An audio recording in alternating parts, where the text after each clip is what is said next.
Welcome to the show, folks. This is Wrestling Changed My Life. Here we go. My 2001 team championship, it'll be one of the greatest moments that I will ever have in this sport.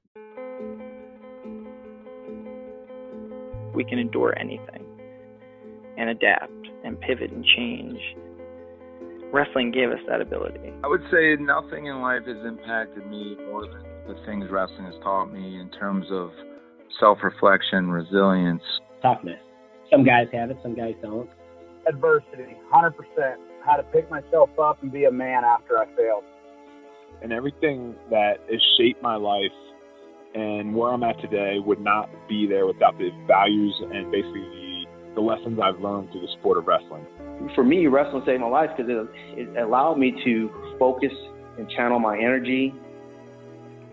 We're fortunate if you wrestled, because if you wrestled, natural talent helps, but it's 5% of the ingredient.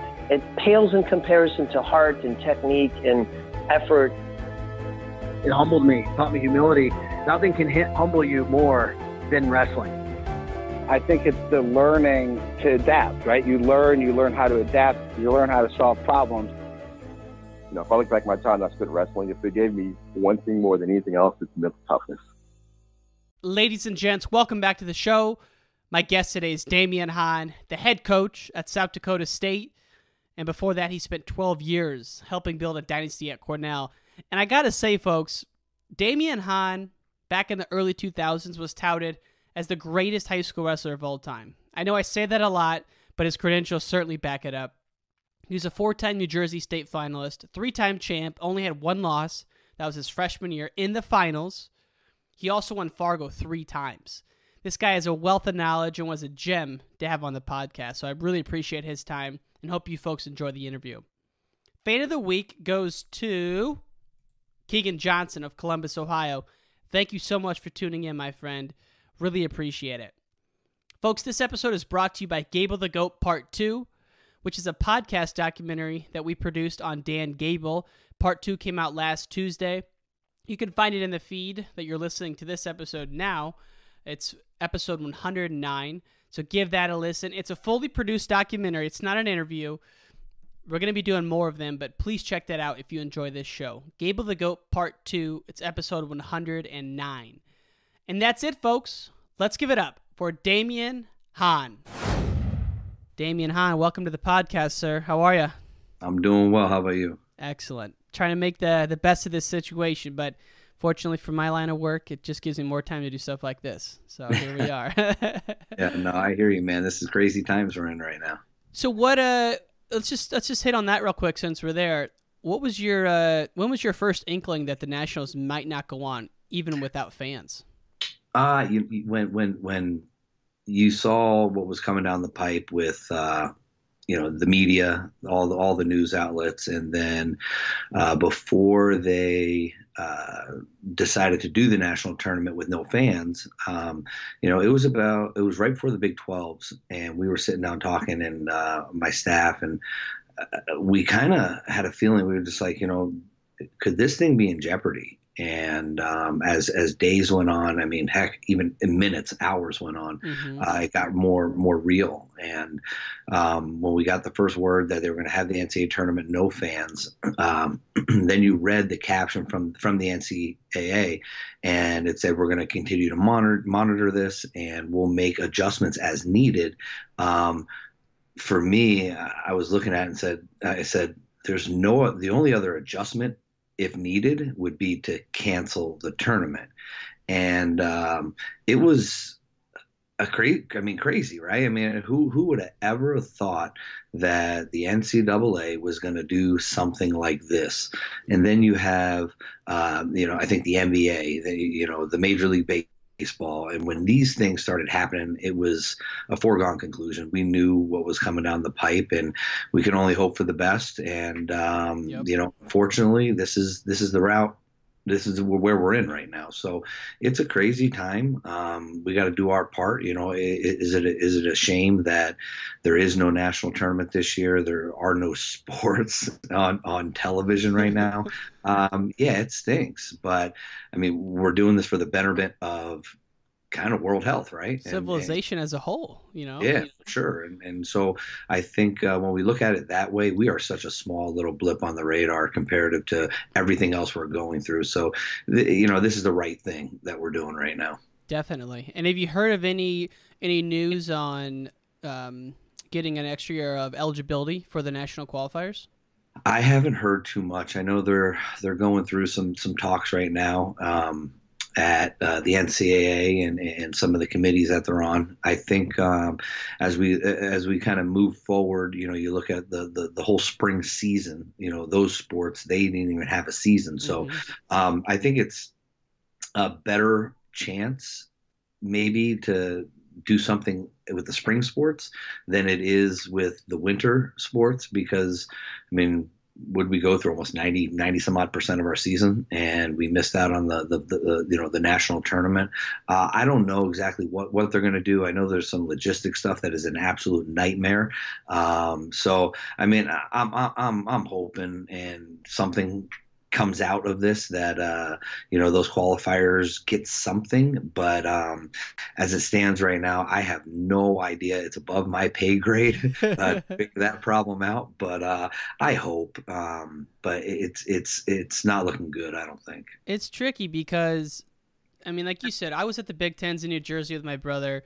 There wasn't even real talk of it being postponed at that point in time, and at that point though, when Wednesday happened, most of the teams have been cut, down to only the qualifiers, right? So there's only the qualifiers left. So you got to think you only give them the red shirt or the medical hardship, but it gets real tricky with juggling scholarships and things like that. So you got roster spots, right. Title IX stuff, scholarships. You got kids that could be coming in that you were looking to use graduating seniors' money for.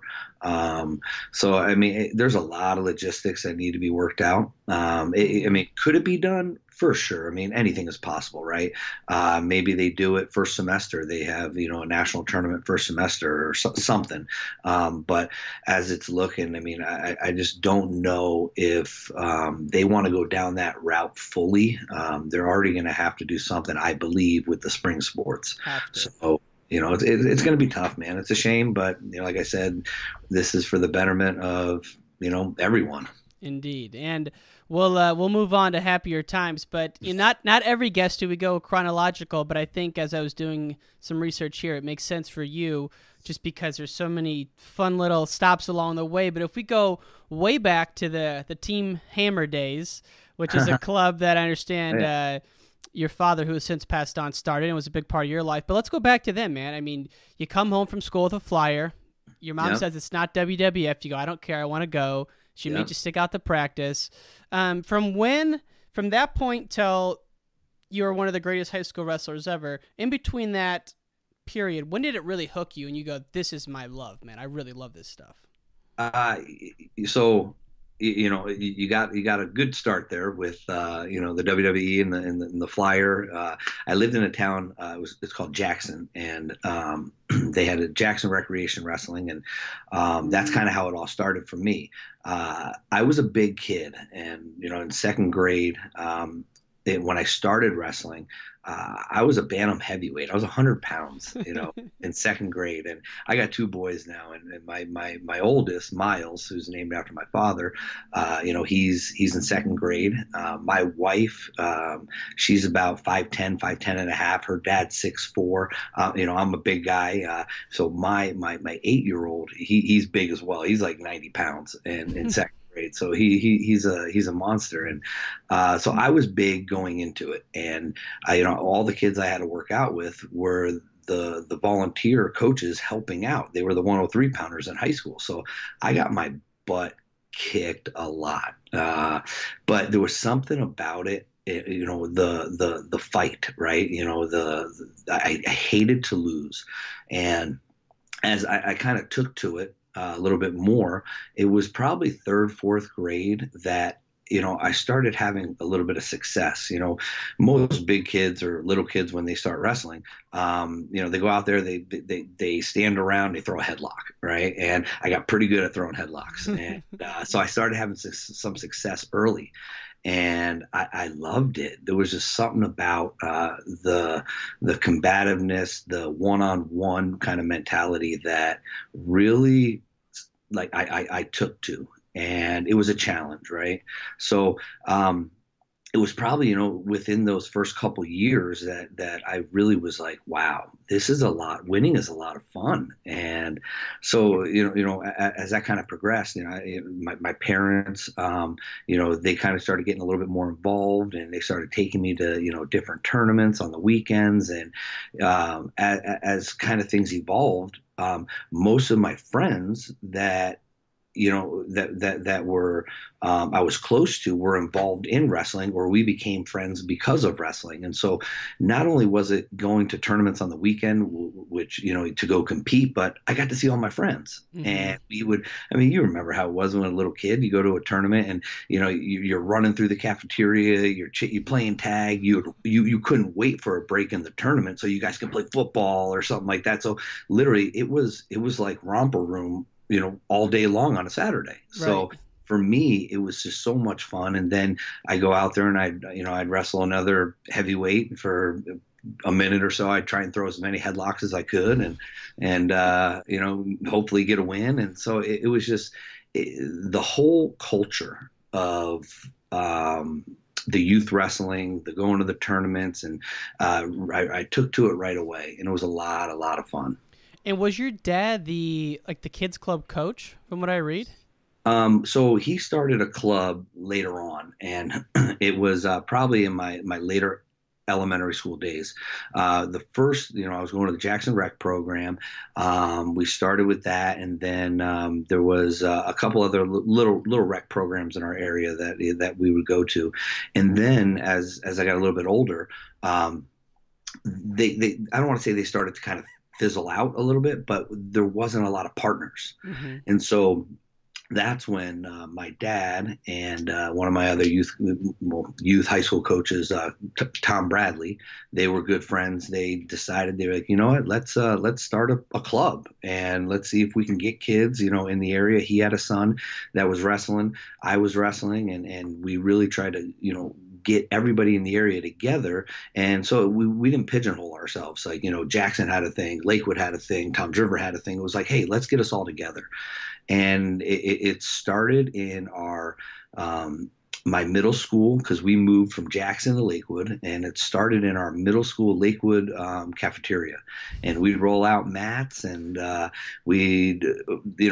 dad and Coach Bradley, they would organize kids from all over the area to come and kind of work out. They put a schedule together, and it kind of took off. And we were there from there all the way through elementary school, middle school, high school, and at one point, we had some of the best kids in the state, coming out of our club. And our region that we're in, Region 6, was a powerhouse region. And it was just at that time, it was a good situation for a lot of kids that really wanted to, I guess the word today is specialize mm-hmm. in the sport of wrestling. And so it definitely helped me tremendously throughout my time.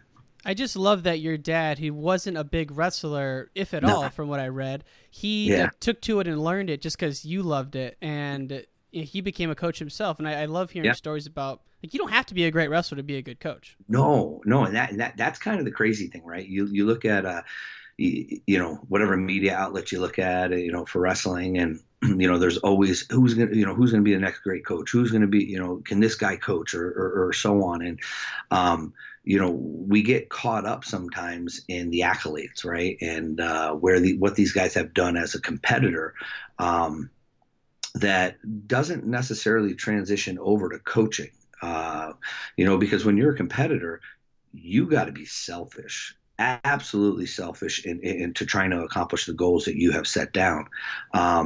And you talk about my dad, and I think my dad wrestled 2 years in high school. He was a football player. He wrestled 2 years in high school, and never really did anything. I think the furthest he made it was maybe the region tournament. And so when I started getting involved, he just watched and just took everything in. I tell people, like even now, we go through the recruiting process, and I tell kids, we'll sit down and be like, listen, it's not so much about, the technique, right? I mean, so like you can show a high crotch just as good as anybody can show a high crotch, right? But it's about the connection that you make with your athletes, because, hey, I don't know if you're a parent, but I'll tell you this. No, I'm not. With my kids, I could say something and my kids just don't even get it. And then my wife could say something. Oh yeah, Mom, that was easy. So it's those little connections that you make with your athletes that you could show the exact same thing, but it just registers a little bit different for each kid depending on who it's coming from. And so that when you look at the wrestling side of it, just because you're a great wrestler doesn't mean you're going to be the greatest coach. And, I think it's the time and effort that you spend with your athletes and the connections that you build with them that really gets them to that next level, to really, I guess make the best of what they got, right? Yeah. And really kind of analyzing everything. So yeah, man, my dad was not a wrestler by any means, but he studied it, he watched it, and he was able to speak to people and teach people, about it that people took to. And it's one of the things that in my profession now, that I hold, something close to me, because what he was able to do with people was just amazing. And, doing what I'm doing now, I mean, it's almost like I'm honoring, something that, that he did. And it's important to me. It is. Well, it seems like, when you say connection, could be a proxy for trust, right? It's all about building trust. Yeah. And if they don't trust you, it doesn't matter what they show you, right? Not at all. So you look back at some of the coaches you've got to work with, Rob Koll, Jay Robinson. Let's start with Jay Rob, man. When was the first time he walked in the living room, started to build that trust with you? So, I grew up, my mom and dad, and I have two younger sisters, and my dad was a big man. He had a big personality, and he commanded respect. I mean, that's just the bottom line. And I grew up with tough love, man. So I think the connection between me, Jay, my family, and Jay, it was like seamless. My dad said jump. We said how high. I mean, the dog jumped. So there was no talking back to old man Hahn back in the day. No. And when Jay came in and his background, he's an ex-Army Ranger. He's been through it all. When he came in and sat down and talked to my parents, talked to myself, I think my dad, my mom were comfortable with, okay, this is a man that I could hand my son over to, and I know he's going to be taken care of. And I think that's what we all want for our kids, right? We want to know that our kids are going to be looked after and taken care of as well as we would do it ourselves. So I think that was one of the points through my recruiting process with Jay that made that decision easier to make. But it all started with Marty Morgan, who was the head assistant there at the time, and we built that connection early on. And then as things kind of progressed, getting Jay involved and Marty and Schwab and Russell, and I mean, it just felt like a perfect fit for me. And everybody agreed. How close were you to going to Okie State? Oh boy, that was it came down to Oklahoma State and Minnesota for me. Yeah. I remember, the signing period was like a Wednesday to a Wednesday, and on that first Wednesday, I was if my parents would have let me commit, I was so tired. The pressure was weighing on me. I remember going into my parents' bedroom one night, and I was in tears, and I said, I don't care. Just tell me where you guys want me to go. I'll go anywhere. I don't care if it's Ocean County Community College. If they have a wrestling program, I'll go there. And I remember my dad sitting up and saying, nope, you're going to make this decision. And I'm like, oh my God. I said, all right, fine. I'm going to Oklahoma State. I don't care. I'm going to Oklahoma State. And my dad said, no, Marty has one more visit to come out. And he goes, you need to, give him that visit. And I said, I tell him not to come. I can't do it anymore. He said, no, he said he's going to come out. So he came out, and, Marty talked, and as he talked, I listened, and he there was a connection, and that I knew was there. I knew my parents felt good about Jay and the program and the direction it was heading, and so at the end of the day, after Marty left, and I took a couple more days, and I finally came to the decision of Minnesota was the place for me. And I credit my parents.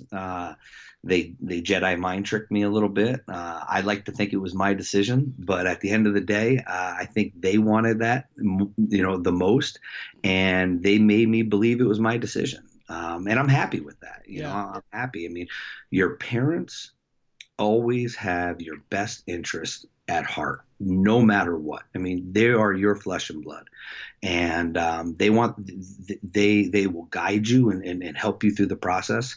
And for me, that's what happened. And when I decided to go to Minnesota, my parents said, we think you made a great choice. And so that's kind of how close I was to going to Oklahoma State. And John Smith and Mark Perry Sr. was the assistant coach there. So I had good connections with them. But at the end of the day, it felt right. It felt like a good fit after having that final conversation with Marty and really connecting on a different level. Well, in the wrestling world, the people who are in the trenches know, but for those who don't know, you won Fargo 3 times, you won New Jersey State 3 times, and you only lost once. And a lot of people say you and Colette and Alan Freed, one of the best high school wrestlers ever. And so you must have been getting calls all the time during that period. Was it relentless? Yeah. Back then you were only allowed to get one call a week from, a school. Oh, wow. Yeah, one call a week. And, we didn't have cell phones back then, so the house phone, they would call the house phone. We had a answer machine with a little tape cassette that would go in there. And, I'm telling you, man, different times. And I remember we got our first computer when I was in high school. It was a compact, and we had AOL dial-up, man. That was it. And no email or anything like that. And so, you get phone calls. And I remember when the signing time came, I was getting national letters of intent sent to my house from schools I never even talked to. They were just like sending stuff. And it was kind of crazy. I would hate to be, a top recruit in today's world with the social media, the access to, unlimited text and phone calls, and oh my God, I mean, their lives are absolutely hectic. So yeah, I mean, the phone rang a lot, talked to a lot of coaches and tried to narrow it down as best I could. I took, my 5 official, took a lot of unofficial visits, and my parents did a good job of exposing me to a lot of different atmospheres. And for me, I knew what my goals were. I knew what I wanted. I didn't, you see some of these kids that today, they want to go to a school that has, big time football, right? And it's like, listen, I went to the University of Minnesota. not because of their football program, because of the wrestling program and the connections that I built with their coaches and the guys on the team. Some people are like, oh, it's too cold, to go to this school. We got to go to school in nicer weather.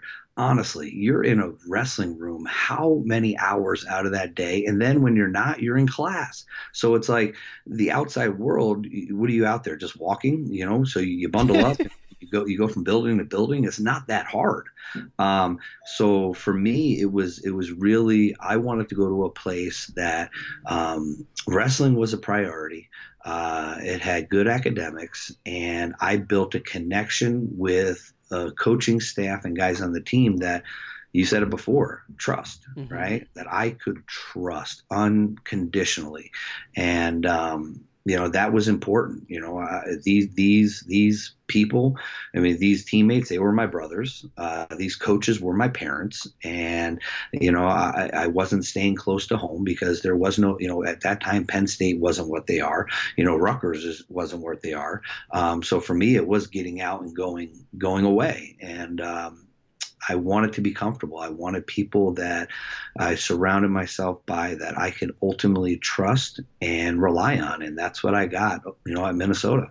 And you mentioned goal setting there, and that you knew what goals you wanted to accomplish. That's why you went to Minnesota. And I've heard you talk about that before actually when Joe DeCino was interviewing you. You talked about some of your philosophies on goal setting, and it really jumped out to me. When was the first time you remember someone telling you about goal setting and how important that was? Was that like a high school coach or something innate that you always had? No. I've it's crazy. I've never thought about that. I've never thought about one particular person that sat me down and was like, okay, here are your goals. I think a lot of it was innate. I remember, coming through as a kid and always being challenged, and hats off to my parents for that. Right. I remember when I was a kid coming through and, we go to a tournament and I'd wrestle 2-3 divisions because I'd have one kid in my weight at the division I was in. And I remember always being a challenge. And I'd always catch, my dad was very coy with me, and in the sense of, he never really came out and said things, like he would to his other athletes. I would always overhear. And, I would always, I'd be warming up and I'd hear him talking, or, whether it was, I don't want to say positive or negative, but just the situation and the obstacles that would have to, I would have to overcome. Like, okay, you got to wrestle. He's got to wrestle this guy. This guy's got this, that, and the other thing. And I would overhear some of that, and I'd be like, all right, this is a challenge. I'm going to go do this. I'm going to go prove somebody wrong or whatever it is. And I remember when I was in middle school and we went to the New Jersey State tournament, and it was, goodness gracious, you got guys like Rob Johnson of Jackson. He was an absolute stud, couple times state champ, ended up going, I think, to Rutgers on a soccer scholarship and, playing professional soccer. You got Brian Stout, who was a Southern, who ended up going to Clarion, who was a 4-time All-American. And I remember seeing some of these guys and going through that and watching. You hear this talk, and there was never a 4-time New Jersey State champion. And I sat there and I'm like, that's what I'm going to do. I'm going to be the first 4-time New Jersey State champ. And it was my own goal. It was something that I put down and I set forth to do it. Did it happen? Frick, no, man, it didn't happen. You were so close, though. Don't write it off like that. I mean, 1 point your freshman year. That's crazy. Yeah, I was close, but I think I learned a lot, not getting it, through that process. So I don't think anybody ever sat down with me and really went over goal setting, and the steps to get there. My dad trained us. I had my goals that I wanted to accomplish, and we kind of just went with it. And like I said, everything was always a challenge, right? And I can remember, even when I was a freshman, going into the state tournament and people talking and saying I was in state finals, and I'm walking over to the venue, and some guys like, oh, you wrestling? I'm like, yeah, I wrestled tonight. He's like, well, weight? And I said, 171 pounds. And he goes, oh, you got to wrestle that Sean Scannell from, he's a senior from Absegami, and he's pretty tough. And it was just like even little things like that. It was just like, all right, yeah, I know he's tough, but I'm tougher, and everything for me, everything was a test, a challenge that I had to overcome. And whether if it was or it wasn't to the outside world, I made it that way for myself. It was just like, if I don't do this, if I don't get this run, if I don't get this last takedown, if I don't do that, I'm not going to win. And so everything was a little challenge to me.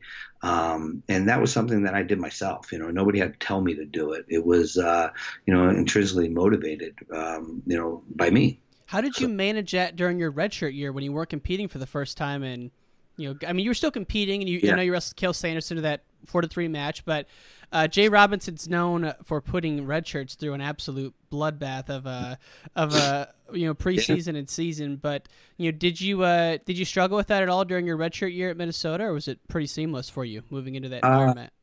Like I said, I grew up with a little tough love, and whatever my dad, Coach Bradley said, you just did. There was no question. So I followed right in line. Mm-hmm. And my redshirt year, we had a tough a tough training phase. I thought I trained tough when I was growing up, and when I got to Minnesota, it was a different level. It was a different level. We started doing things that I've never done. Really, I never lifted weights until I got to college. So that was something new to me. And let me tell you, to this day, I hate lifting weights. It was a means to an end. We grew up, we did sit up and push ups, and we ran and jumped rope. And that's kind of how we got our, that weight kind of training in.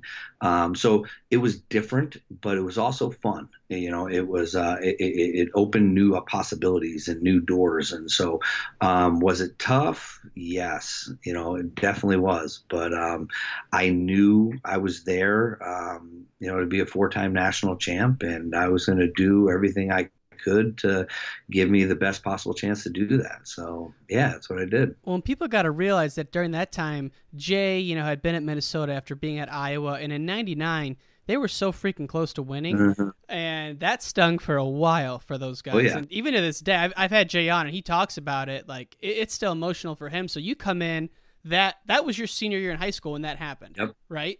So you Penn come State. In. Go ahead. It was at Penn State. Oh, it was? Yep. It was my senior year in high school.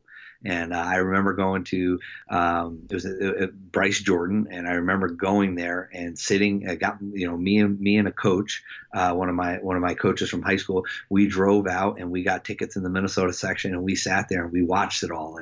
And I think it was like half a point maybe. I mean, they lost, and it was crazy. I mean, right then, I mean, you're watching it, and it was my first time ever going to a national tournament, and it was the greatest show on earth. I mean, nothing that could top a Division I national tournament. And it was that moment, it just drove me, and I wanted to be a part of it. And yeah, when you see your teammates, future teammates and fans, and how close they were to achieving something that's never been done at Minnesota, was hard. It was hard to process, and you want to be that guy that comes in and hey, we're going to do it. And thankfully, it worked out in our favor. We did. Man, but to your point, I mean, that came down to the Lesnar match, to the very last one, yeah. And so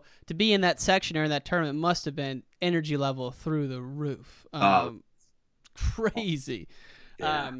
And so then you get to Minnesota, and you have a great freshman year. You're part of that team that had 10 All-Americans, and you guys won at Carver. Do you still remember the fans cheering? And because you guys had like a semifinal round where maybe like 0-5, 0-6, but just had an absolute bloodbath of a wrestleback and really laid it on people. What was that like?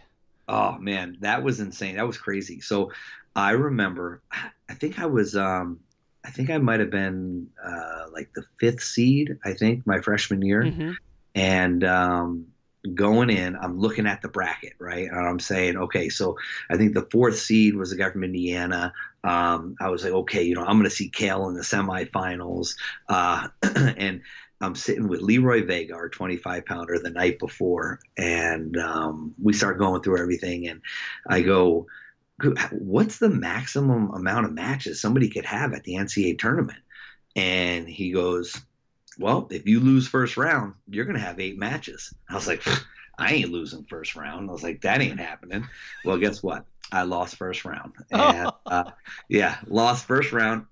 And I had to battle back. I had to battle back through the backside. And, I had 8 matches. And so it was a absolute war. A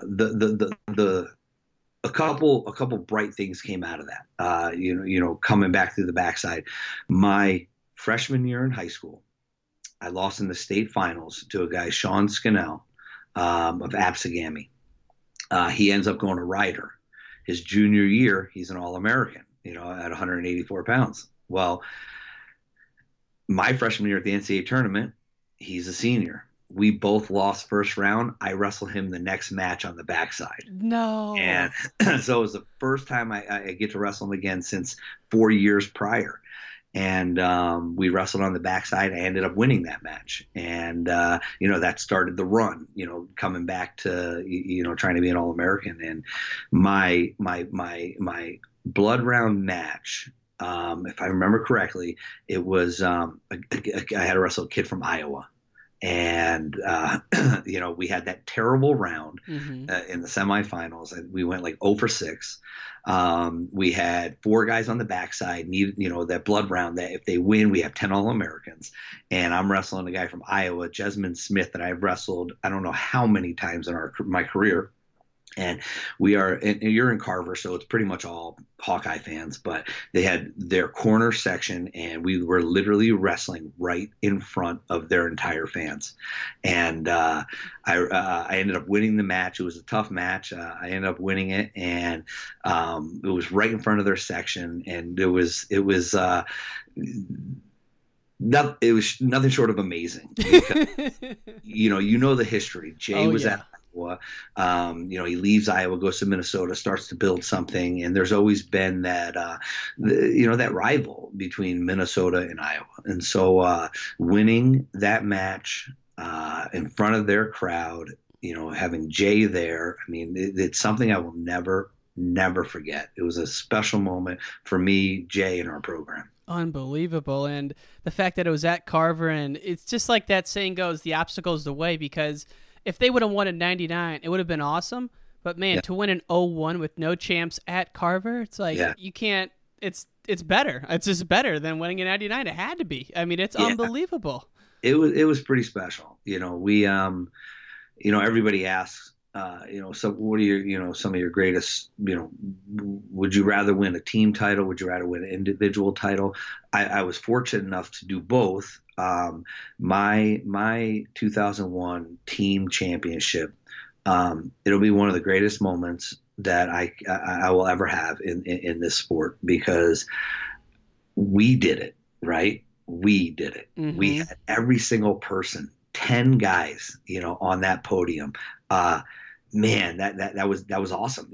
In 2002, we win it again. And we, 2 of my roommates, Jared Lawrence and Luke Becker, 2 of my roommates, they made the finals. They win titles. I lost in the semifinals to Josh Lambrick of Oklahoma. And so I lose. They go to the finals. They win. I'm an All-American again. We win a team national title, but it was bittersweet. Yeah. It was like I failed. It was one of those moments that, hey, we just won a team title, and I'm disappointed. About how things worked out.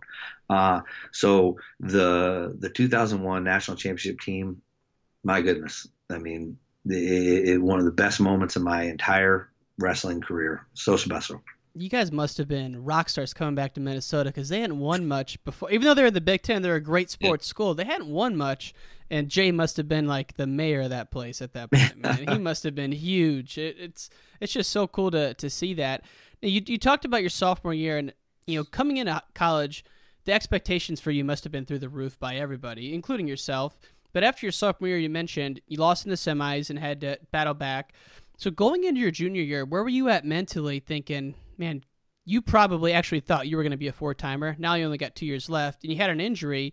Where were you at mentally coming into your junior year and kind of battling through that season?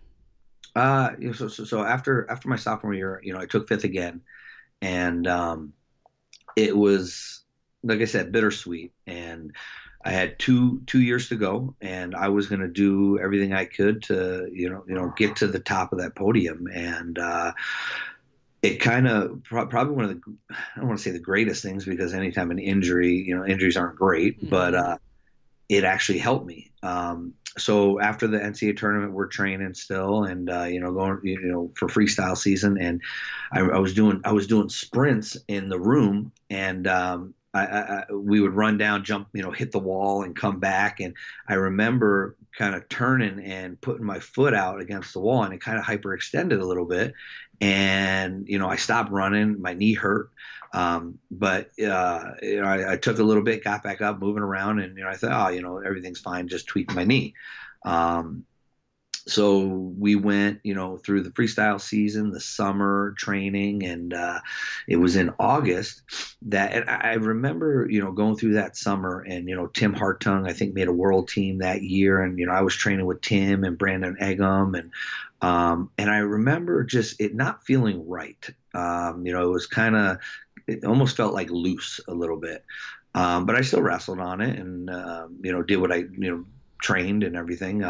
But I was home in New Jersey in August, and I woke up one morning, and I come downstairs, and see my parents, and my mom looks at me. She's like, "Oh my God, what is wrong with your leg?" And I'm like, "What?" And I look down, and my ankle was about the size of my calf. It was massive. And she's like, "You need to go get that looked at." And I said, "Yeah, I don't remember, I didn't do anything to it." So I get back to Minnesota, and I go see our doctors, and they x-rayed my ankle, and they're like, "No, your ankle's fine." He was like, "Have you hurt your knee?" And I said, "Well, I kind of tweaked it back in, April timeframe."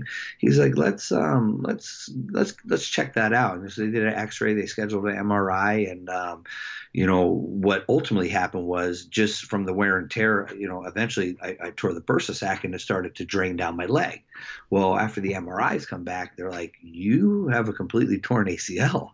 And I'm like, "Okay, well, that stinks." And I go, "Okay, what do we do?" And he's like, "Well, if we do surgery right now, we'll have you back by January." And this is August. And so I'm like, "All right, let's do the surgery." And so they did the surgery. I had it done, I'm going to say September 1st or something like that. And I remember being in rehab 2 to 3 times a day. I mean, if I wasn't at my house or in class, I was in rehab, and was able to come back January 1st. The target date was then, because we were wrestling Oklahoma State, and at that point in time, I was projected to go 184. My junior year, I think I was ranked 1 or 2 going into that year.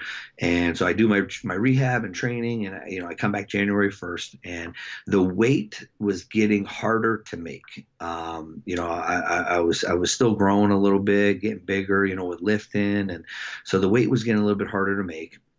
And I go out there and I wrestle Jake Rushholt, my first match back, and I'm ranked 1 or 2 in the country. And I wrestled phenomenal for about 30 seconds. Okay. I was so exhausted. I ended up losing 6-1 or something like that.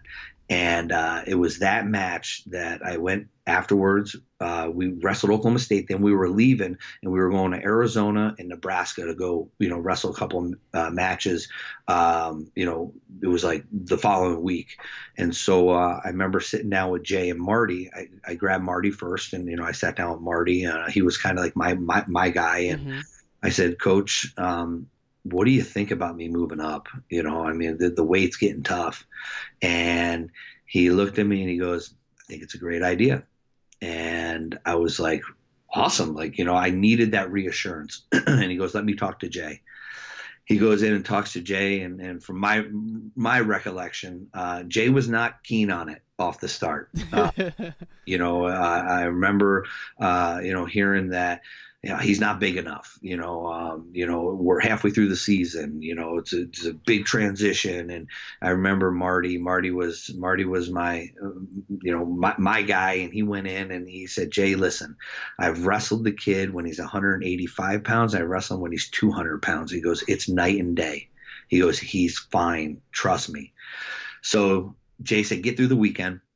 I had a couple tough matches, Arizona State and Nebraska. Got through the weekend. I won those two matches. I think one of them in overtime. The other at one 84 or 97? At 184. Okay.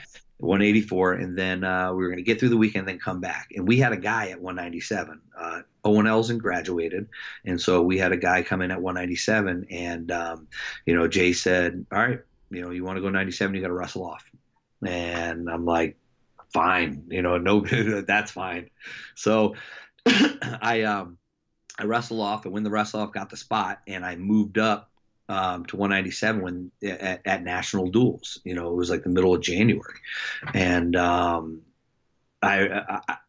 remember it was the day of weigh-ins, and I'm sitting there kind of just hanging out. I didn't have to cut weight. My weight was already down, and everybody's kind of, got their sweats on and on bikes and everything. And I'm just kind of doing my own thing. And I remember one of my friends asked me, he's like, dude, your weight's good? And I'm like, yeah, my weight's good. Nobody knew I was going 97 yet. And I'm like, yeah, my weight's good. And I ended up weighing in at 197. And I think I went like 3-1 on the weekend. I ended up losing a match. And so that was kind of the transition period where the move up from 84 to 97, it helped me tremendously. I remember that year going into practice and saying, how much weight can I lose today? Because it was, it weighed on me that much. And forget the wrestling, forget the technique, forget, everything. It was just like, all right, how much weight can I lose?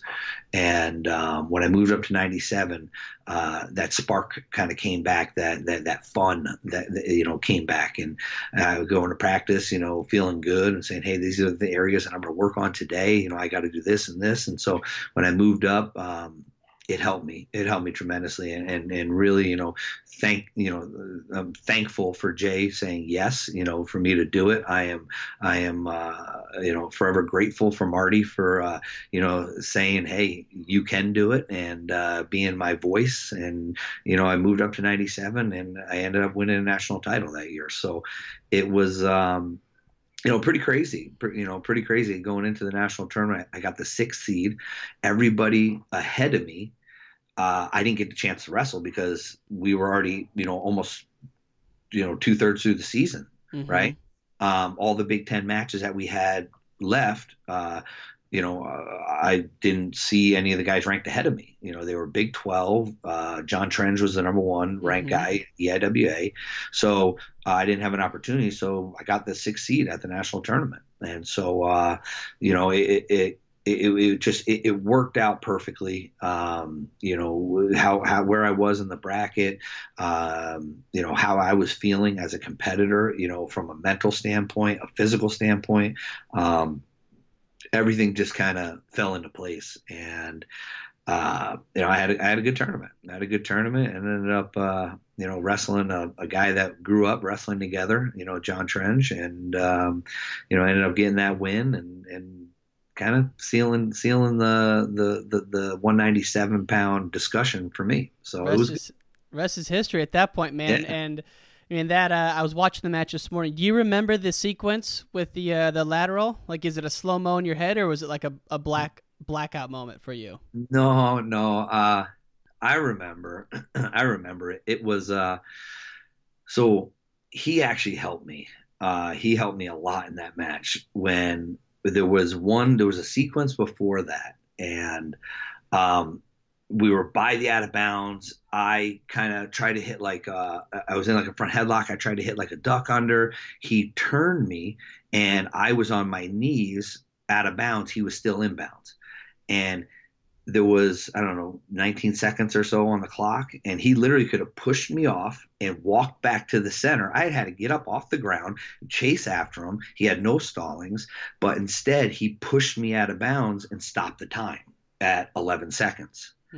And so when that happened, I was right by my corner, and I hear Marty and Jay, and I remember saying, all right, you got one more chance at this. Let's go. And I head back to the center, and my best shot from the outside is a high crotch. That's my go-to. So, on my way back, I'm like, all right, you're going to hit a high crotch like you've never hit before. And you're going to just go and drive. And, right off the whistle, I take a step forward, I hit a high crotch, and he cross blocks. He cross blocks down and basically drags me up to over and under position. And, growing up, in my dad's club, we had one day a week that we designated to just throws. I mean, we just threw, all practice long. And so it wasn't a position I was unfamiliar with. So when he pulled me up, it just opened up another opportunity. And he was completely on the defense. He literally shut down. And he comes up, I step in, I go for the throw, and I don't get it, but I threw him hard enough that I kind of got out to the side on him, and his hands were on the mat. So I just had to kind of, get my butt moving and go for a go behind. But then he stands up, and I don't have the takedown yet. And, he's going towards that out of bounds. And I'm like, if I try and lift him, we're going to go out of bounds together. So I said, you know what? I'm going to just drop my weight and sag. And so I hang on him, and he hits the mat. I get the takedown. We go out of bounds. So it was a surreal moment. I was just like, oh my God, it happened. It worked. So then we go back to the center, and it was 2-3 seconds on the clock, and I had to ride him out for the win. And it was, pretty crazy, man. Pretty darn crazy. Unbelievable. Who was the first wrestler who won a national title when you were an assistant at Cornell? First wrestler to win a national title. Oh my goodness. So would it have been Jordan Lean? I think that might have been against Poeta. I believe so. Man, that one hurt for an Illinois boy. Poeta was a hero growing up. Man. Yeah. That was a tough one. And I didn't mean to abruptly change topics, but I'm just thinking for Marty, I'm thinking for him, man, how many trips he made out to see you, how much time he invested in you to get that win is unbelievable. And obviously Jay as well. But I didn't really realize how close the assistants were to the wrestlers until I started doing this podcast, because I never wrestled D1. But it seems like those assistants are kind of like they're platoon leaders, right? They have a platoon of 4 weights. And so that must have been special for him and Jay. But for you, you get to Cornell, had to be a complete change of pace from your days at Minnesota, just in terms of the styles. I mean, just the work ethic, probably just a different kind of work, I would imagine. Yeah. I've had Rob on. He said he doesn't get guys up early in the morning. I love that philosophy. No. I bet Jay got people up early in the morning. You're darn right. So we don't have to talk about the first guy who won, but I'm just wondering, what was that? What was the moment where you got to Cornell? What was different about it from just being an assistant at Minnesota for the 2 years before that? So for me, you talked about the relationships, right? Relationships with assistant coaches. Now being a head coach, that's the one thing that I miss the most, right? Because my day, I'm pulled in every different direction possible. And for me, I rely heavily on my assistants, to build those relationships with those guys, and really, I mean, those are the guys that are with them 24/7. And not to say that I'm not, but I'm also doing other things. And, so when you talk about, my relationship with Marty, there wasn't a greater bond, with another coach. And so when I went to Minnesota, or when I went to Cornell, from Minnesota, I was still training and, competing, and it was difficult because, like we talked about before, if you're training, you're selfish, right? And you got to get what you need. And so did guys, I guess, benefit when I was training? Yeah, they did, because, the wrestling side of it and the time that, we spent, but it was still about me and what I needed to do. The second I was done competing, and came I guess, full-time coach, my world opened up. And it really changed everything, because it wasn't about me anymore. It was about my athletes and what I could do for them. And I always say you have two types of coaches, in this world: the coaches that will win despite their athletes, and the coaches that will win with their athletes, right? And it all goes back, to the beginning. And you talk about my father. He never wrestled, he didn't have success, like some of these guys in the sport, but it meant so much to him for his guys reaching their goals than it ever did himself. And when I look back and look at my coaching career now, the time that is spent with these athletes, and the hurdles and the obstacles that you need to overcome, and I mean this, and you probably hear people say it all the time, but I swear to you, I would give back everything that I ever did in this sport for my athletes to have success, because I know what it means. Like like seeing them reach their goals and knowing that you had a part of that is everything for me. And going to Cornell, changing some of our training regiments, doing things that were kind of against the grain. I mean, wrestling is a very old school, right? Yeah. Old school mentality, old school sport. And so I remember sitting down with Rob and really going over some of this, and we came to the conclusion, or he might have told me, he's like, why do college coaches, get guys up in the morning early and get their workout in, and then come back in the afternoon and get another workout? And I was like, because that's what we do, right? That's my best answer. That's what we do. But he goes, it's all stemmed from high school. Most high school coaches are teachers. Mm-hmm. And if they want to work with their guys outside of the afternoon practice, where are they going to do it? Before school. Mm-hmm. And there was a professor at Cornell, and we used to call him the sleep doctor. And he came in and he worked with some professional athletes, and he kind of went over this whole thing on sleep and how important it was for development, how important it was for cognitive skills, how important it was for just muscle memory and rebuilding. And so Rob he listened and really was like, all right, I'm going to give this a shot, because we had a different type of kid, at Cornell. There were times, and you get this across the country, but Cornell's an Ivy League school, academic, institution, and you have some professors that really, they don't know sports exist. I mean, they're focused in their own little world.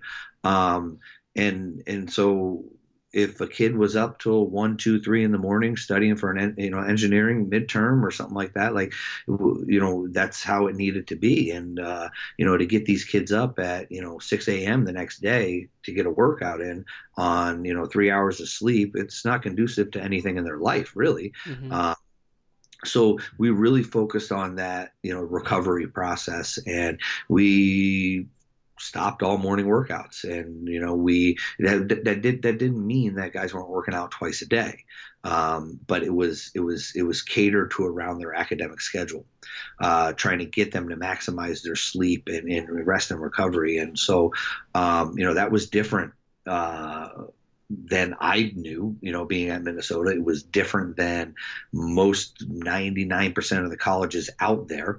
Rob was a trailblazer in that regard, and he kind of, went off on a different path. And we, being an assistant and an associate head coach under Rob, he was our leader. And, at first I wasn't too keen on it, coming from Minnesota to Cornell, and, we won national titles and this is what we need to do. And so just listening to him and him being our leader and just saying, all right, boss, we'll do what you want, how you want to run it. And, right away, you saw a change. You saw a change in energy. You saw a change in enthusiasm. You like it was happening right before your eyes. Mm-hmm. And we kind of went off on this path, and we started having success. And really, what it did was it really focused us to hone in on our athletes and train them accordingly, right? Because everybody's different. Everybody needs something different.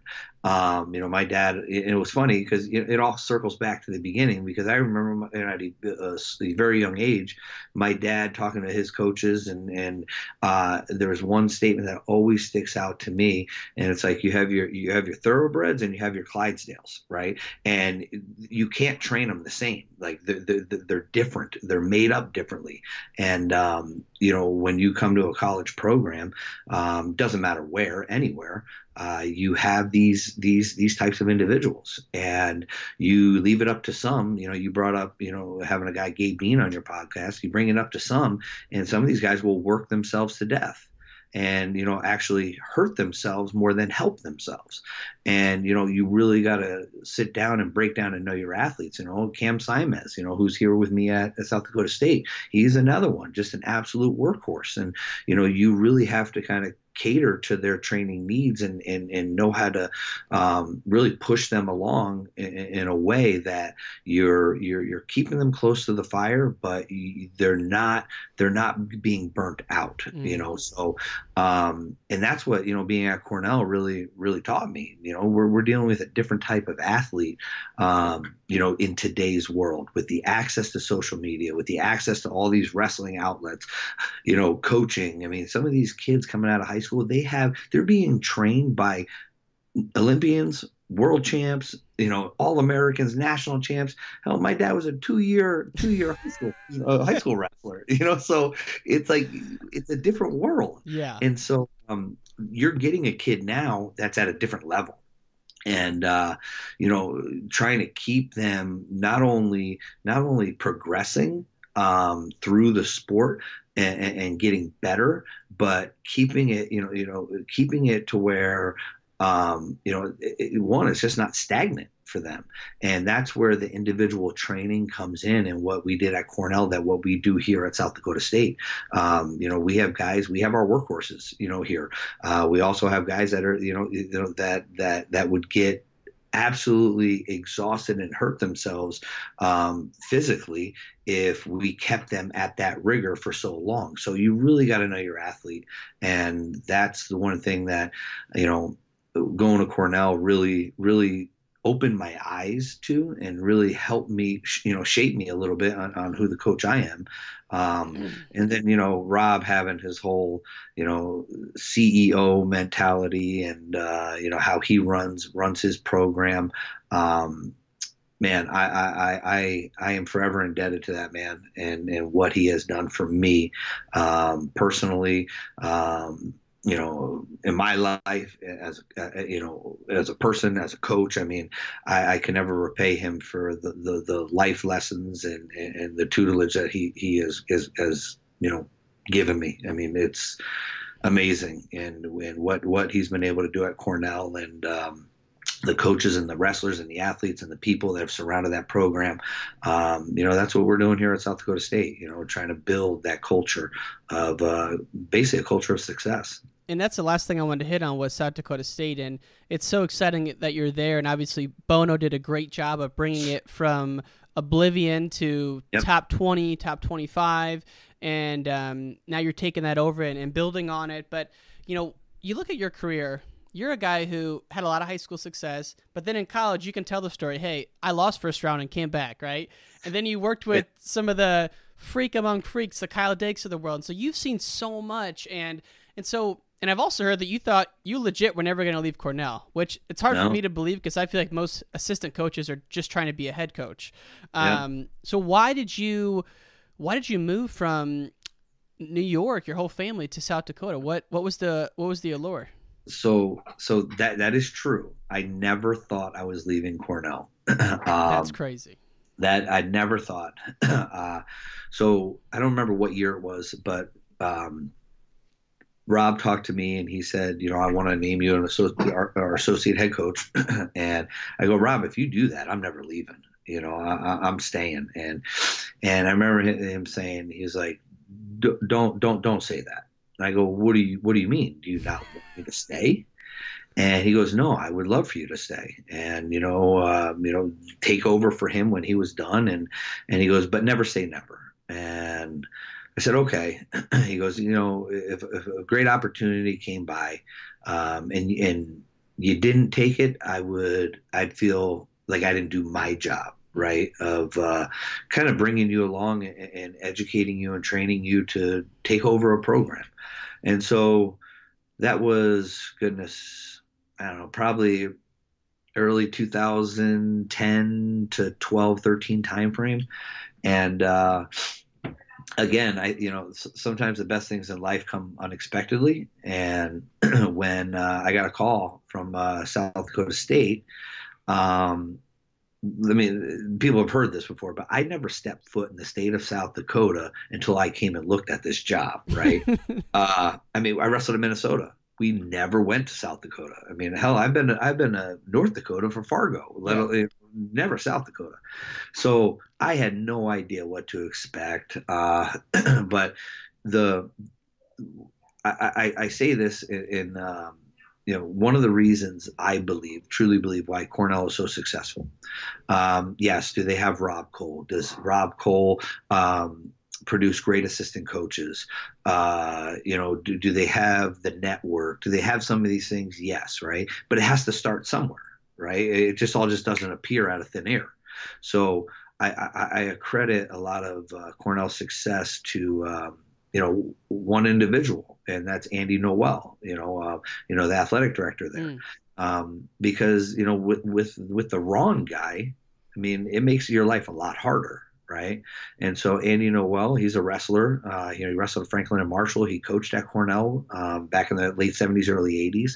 And he has been the rock in Cornell's progress, to be honest. So if I was going to leave Cornell, I wanted something similar, right? And I remember getting a phone call from Justin Sell, our athletic director here at South Dakota State. And I get off the phone with him. We talked for probably a half hour, 40 minutes. And I get off the phone with him. I go out into our living room where my wife was. And she's like, how'd that go? And my first words out of my mouth, I go, that guy is freaking awesome. And she's like, really? And I go, oh my God, Terry. I said, he reminded me of a younger Andy Noel. And when I said that, she kind of was like, oh, okay. Now my wife's from the Midwest. She's from Minnesota. We met in college. Okay. So I get off the phone with him. He's like, Damian, listen, I just got to get you out here and see the place. And I didn't know what to expect. But I remember going out and walking through the facilities, and I am looking at, the facilities and meeting with the people, and we going through everything. and talking, I just, there was a connection that it felt good, right? It felt good, walking through, in the last 7 years, they have put over $150 million into their athletics buildings, athletics facilities. And I didn't know this, heck, the only time I've ever seen South Dakota State was, when Seth Gross, won a national title. And so going through that and the vision that Justin had and the direction of the program, it really intrigued me. And I'm sitting there and I'm thinking, oh my goodness, we have a building here. It's right on the backside of the football stadium. It's called the SJAC, and it's the largest indoor training complex in the country. It's 150,000 plus square feet, and it has track, it has football, it has golf, it has baseball, it has soccer. It is massive. And I'm sitting there, looking at some of these facilities and sports med and everything, and I'm like, wow, this is a hidden gem. And who would know that about South Dakota State? I'm telling you, it's crazy. It's crazy. And so, we're going to be building a brand new wrestling facility. And so, the community, the school, everything, they're all bought in to what we're trying to accomplish here. And so, with hearing the vision of Justin and really meeting the people, I was like, wow, this is a very, very not only interesting, but a place that I feel can have a lot of success. And I get back home and I talk to my wife and we got two little boys that are entrenched in the community back in Ithaca, and my wife worked for Cornell. She was a senior I don't lost the name of the term, but in alumni affairs and development. Gotcha. And senior director, sorry. And so we had our life planned out, and this came out of nowhere. And I told her, I said, babe, listen, you got to go see it. And she didn't see it. She basically said, if you think it's good for our family, she goes, I'm in. And wow. That was all it took. And I remember the hardest conversation since probably my dad passing away was the conversation with Rob Koll. When I had to call him and tell him, it was one night. And here's another, I'll tell you a little side story here. People say things happen for a reason, all these, cliche sayings, which I don't really, I think people say these things to make you feel better, more so than the actual happening. But, nonetheless, it does happen. So we were trying to sell our house. We had our house on the market for 3 years, and we were going to move closer into Ithaca. We wanted to buy some land and build and whatnot. So we had our house on the market for 3 years. We had hundreds of showings, every week, and we never had one offer on our house in 3 years. What? Amazing. For one thing or another, right? Yeah. They didn't like the land. They didn't like this. They liked this. They didn't like that. But whatever, not one offer. So we put our house back on the market in like February, and then we go to nationals, and then the South Dakota State thing happens and everything. So I literally get on the phone with Rob. I'm calling Rob, and my wife, the kids are in bed. It's like 9:00 at night, and I'm sitting there with my wife, Terry, and as I'm dialing and the phone's ringing, she's in tears. And because we have built this relationship with Rob and Rachel and William and Daniel, his two boys, that this was hard. How nervous were you, man? Okay, I wasn't nervous. I was I guess disappointed, right? Disappointed that I had to deliver bad news. And she's crying. I get on the phone with Rob, and he just knew. And he goes, I know why you're calling. And I started crying and I'm getting emotional. I mean, like this is my relationship with this man. And it was hard. And we talked for about a half hour and we went over everything. And, you know, he's happy for me. He's sad to see me go, but it was hard. Well, in the middle of the conversation, my wife gets a phone call. She leaves. I finish up the conversation. I hang up the phone. My wife comes down the hall and she's like, "You're never going to believe this." And I go, "What?" She goes, "We just sold our house." And I was like, "Get the heck out of here." And she's like, "Damian, the people that looked at our house over the weekend, they just put an offer on our house and they want the house now." And I was like, this is crazy. So in literally 3 years of time, we didn't have one offer. I take the job. I hang up the phone with Rob. We get an offer on our house. We take the offer and we're moving to South Dakota. And so it was kind of a crazy little time. It all came, like I said, it came out of left field. Did not see it coming. And, you know, now we're here and we're building something, you know, special. And, you know, and again, you know, my hat, you know, not even my hat, but, you know, I owe so much of what I do, how I'm running my program, you know, to the great mentors that I've had in my life, you know, and circle back. It all started from the beginning. You know, this is, my dad, you know, he's been, you know, very instrumental in what I do, you know, the person that I am, and then, you know, leading on to Rob and Jay and Marty. And I've been very fortunate to have good people around me. And, you know, I'm texting with Rob last night. You know, it's like you still have these relationships, and, you know, I owe a lot to these guys, for what I'm doing now. So I'm very, very, very thankful and grateful for, you know, the path that I've been on, and where we're going.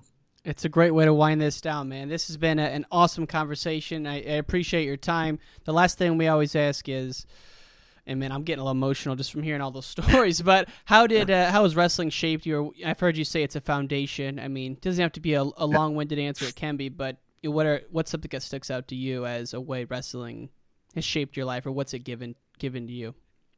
You know, you touched on it, right? I believe what we do in this sport is the foundation for the rest of your life. You know, that's the truth. You know, the lessons that I've learned, the people that I've surrounded myself by and been fortunate enough to do, they apply to everything in my life. You know, these lessons from wrestling help me raise my kids. You know, they help me, you know, have a great marriage with my wife. You know, this is everything. You know, there's an old slogan or saying that, you know, wrestling isn't a sport, it's a way of life. And for us diehards that are in this, it is a way of life. And, you know, we're all bought in to this crazy sport, you know, my entire family, the wrestling community. And, we will all be better people because of it. And, you know, I'm telling you, this sport is your foundation for everything that you want to do. Amen, man. Well, as soon as this ban is lifted, I'm making a trip to South Dakota because you got me excited, Damion Hahn, to come see it. Like I said, thank you again for taking the time today, sir. I look forward to getting this out to the audience. All right, man. I appreciate it. Thanks a lot. And all great things must come to an end. If you want to hear more from the podcast, text WRESTLE to 555-888. That's WRESTLE to 555-888. You can also find us on Instagram, Wrestling Changed My Life, Twitter, Ryan_N_Warner, as well as our website, WrestlingChangedMyLife.com. Take care, y'all. Take care, y'all. Take care, y'all. Take care, y'all. Take care, y'all. Take care, y'all. Take care, y'all. Take care, y'all.